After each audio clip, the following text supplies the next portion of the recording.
isikhathi sethu thina kwakuyimvelo sasibuka ilanga ingakho mase kuhamba isikhathi kuthiwani ilanga selishonile ingakho a day is called ilanga ngoba ilanga elalisho ukuthi usuku liqala nini liphela nini ukuphuma kwelanga ukuqala kosuku ukushona kwelanga ukuphela kosuku that's why a day is called ilanga because ilanga ilalidetermine ukuthi usuku luhamba kanjani bese sihambile isikhathi selishonile ilanga yabo liyashona ilanga siyahamba isikhathi sasibuka ilanga ngikuvezile futhi ukuthi thina sinensuku ezu6 not 7 lo suku lesi7 usuku lokufakelwa usuku lokudumisa izithinxo usuku lokusonta kuyasontwa kuyaphambaniswa kuphambaniswa wena from umdali kuphambaniswa wena from imvelo kukholona ngalisho leligama kudunga wena umqondo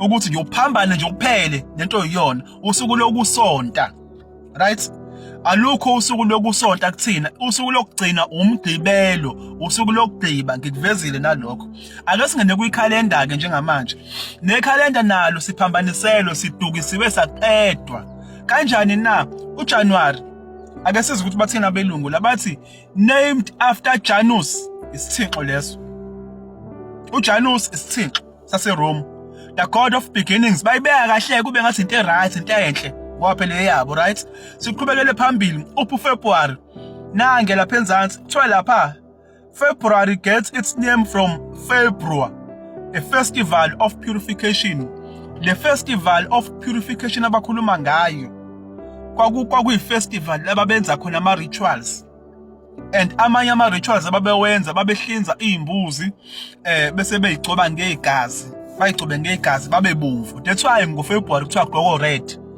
kusokuyikhona no Valentine nani bese beyigcoba ngegazi bagijima umgwaqo all over yabo that's why ngoFebruary ugijima nama rose red ufaka red nawo yabo usuku honorisha le festival unkoda wena ungaboni wena right siqhubeke nayo futhi inyanga yesithathu uMarch usuka kephi na dedicated to Mars the god of war patron of Rome ithixo zabo leso mubiza uMarch nje ubhala uMarch esikoleni ubhala uMarch kuphe emsebenzini ubhala nje amagama ezithixo zabo usubmita to izithixo zabo that's why ungaphansi kwengcindezi ngoba vele ubiza amagama ezithixo zabo awaphela amagama ezithixo zabo kuwena emlomeni wakho siqhubekele phambili siye kuApril right siye kuApril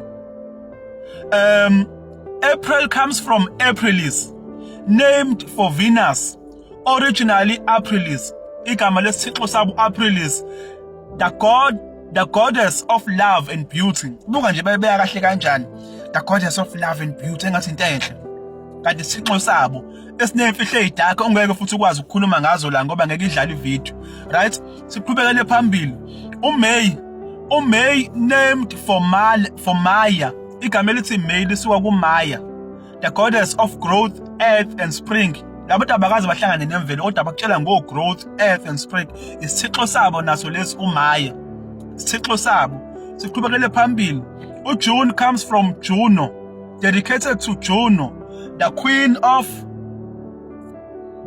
the gods and goddesses of marriage no June isithixo sabo right siqhubekele phambili after uJune kulandela abani ake sibo after uJune kulandela uJuly ususela kuphi ususela kwinkosi yaseRome okwakuthiwa uJulius Caesar nakhe lapha kubhaliwe July and August honors Julius Caesar and Augustus uJuly comes from Julius Caesar inkosi yaseRome so dithama ubiza uJuly wena uphakamisa inkosi yaseRome right dithama ubiza uAugust uphakamisa inkosi yaseRome as well not awakho amakhosi ako Rome right siqhubekele phambili uSeptember wona uvelaphi uOctober wona uvelaphi uNovember wona uvelaphi uDecember wona uvelaphi sesibonile ukuthi from January to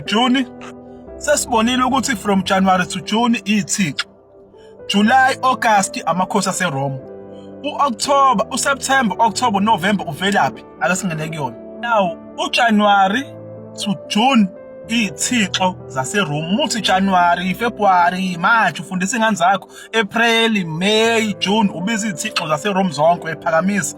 Sidlule phambili. Musuthi June, July, musuthi July, August uphakamisa amakhosi aseRome. Right? September, October, November, December uvelaphi nazo-ke.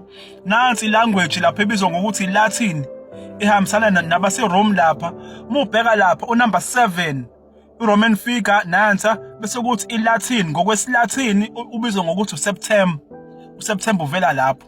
USeptember ke uyinyanga yos9 kuthina ngoba kuphambanisiwe vela kumele kuqondane. Right? USeptember uyinyanga yos9 kodwa igama elithi September lisho 7. U-October nanga u-October u-Octo it's number 8 kahle kahle igama elithi Octo it's 8 ngokwesiLatin.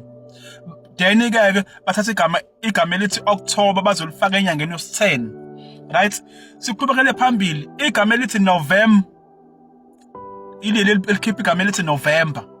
UNovember igama lesiLatin eliveza ubani unumber 9. But uNovember kuthina inyanga yos11. Ziyashiyana ke inyanga yabo ishiyana ngo2 ngoba ilawo amakhosi awu2 abawafaka abaqondanisanga. Right? And then uDecember